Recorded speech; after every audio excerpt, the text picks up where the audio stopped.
Genesis chapter 45. Joseph reveals his identity. Joseph could stand it no longer. There were many people in the room, and he said to his attendants, "Out, all of you." So he was alone with his brothers when he told them who he was. Then he broke down and wept. He wept so loudly the Egyptians could hear him, and word of it quickly carried to Pharaoh's palace. "I am Joseph," he said to his brothers. "Is my father still alive?" But his brothers were speechless. They were stunned to realize that Joseph was standing there in front of them. "Please come closer," he said to them. So they came closer, and he said again, "I am Joseph, your brother, whom you sold into slavery in Egypt. But don't be upset and don't be angry with yourself for selling me to this place. It was God who sent me here ahead of you to preserve your lives.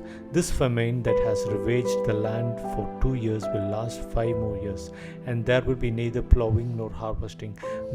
God has sent me ahead of you to keep you and your families alive and to preserve many survivors. So it was God who sent me here, not you.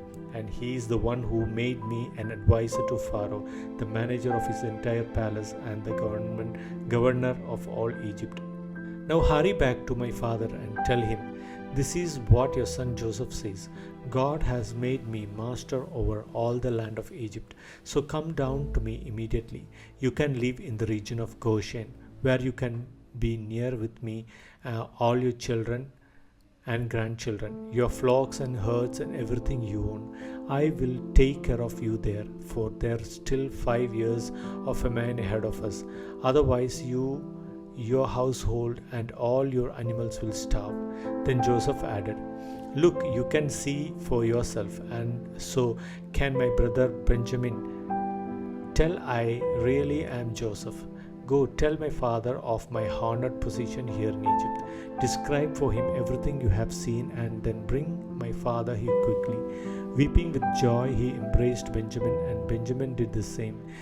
Then Joseph kissed each of his brothers and wept over them, and after that they began talking freely with him. The news soon reached Pharaoh's palace. "Joseph's brothers have arrived." Pharaoh and his officials were all delighted to hear this. Pharaoh said to Joseph, "Tell your brothers, this is what you must do. Load your pack animals and hurry back to the land of Canaan. Then get your father and all of your families and return here to me.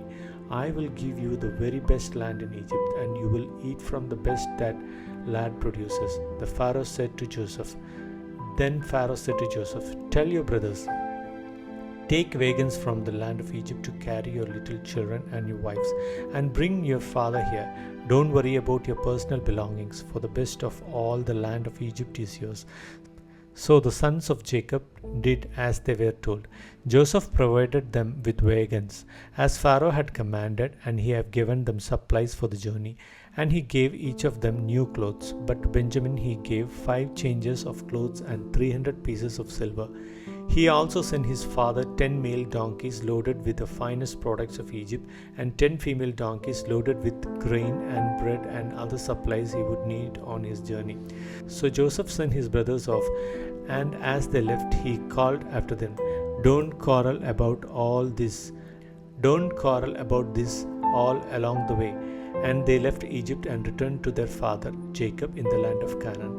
"Joseph is still alive," they told him, "and he is governor of all the land of Egypt." Jacob was stunned at the news. He couldn't believe it. But when they repeated to Jacob everything Joseph had told them, and when he saw the wagons Joseph had sent to carry him, their father's spirits revived. Then Jacob exclaimed, "It must be true. My son Joseph is alive.